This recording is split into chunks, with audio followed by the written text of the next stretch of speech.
दोस्तों, इस समय अमेरिका की तरफ से भारत के लिए एक ऐसी खबर निकल के सामने आई है जिसकी शायद उम्मीद ट्रंप प्रशासन से नहीं थी, क्योंकि यह भारत के लिए एक बड़ा झटका समझा जा रहा है। दरअसल जितनी नज़दीकियां ट्रंप प्रशासन की भारतीय सरकार के साथ हैं उतनी बाइडेन सरकार की नहीं थी, परंतु फिर भी भारत को रक्षा क्षेत्र के अंदर एक बड़ा झटका दिया गया है ट्रंप प्रशासन के द्वारा। दरअसल आप सभी को पता होगा कि 2023 के एरो इंडिया शो में F-35 फाइटर जेट भारत आया था और इस साल भी ऐसी खबरें सामने निकल के आई थी कि अमेरिका की वायुसेना ने घोषणा करी है कि F-35 को इस साल के एरो इंडिया जो कि 10 से 14 फरवरी को होने जा रहा है बेंगलुरु के अंदर, उसमें अमेरिका की तरफ से अपने F-35 और F-16 फाइटिंग फाल्कन को भेजा जाएगा भारत के बेंगलुरु शहर में। पर अब खबर निकल के सामने आई है कि अमेरिका की वायुसेना की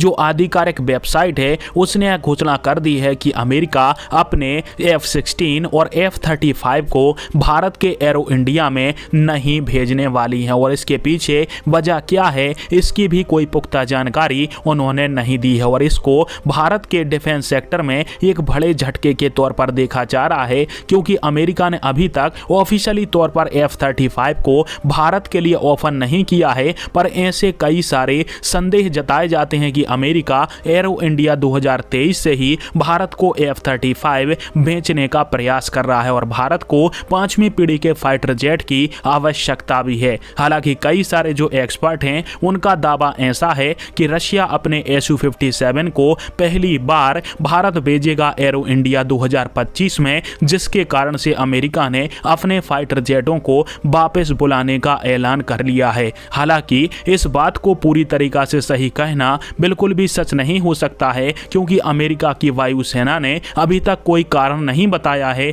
कि किस कारण से हम F-35 को भारत के एरो इंडिया शो में नहीं भेजेंगे। हालांकि एरो इंडिया जो शो है हमारा, वो एशिया के दिग्गज एयर शो के अंदर जबरदस्त तरीके से प्रसिद्ध है और इसमें दुनिया भर के कई सारे हथियार निर्माता दौड़े दौड़े आते हैं अपने हथियारों का प्रदर्शन करने के लिए, पर अमेरिका अब अपने जहाजों का प्रदर्शन नहीं करेगा।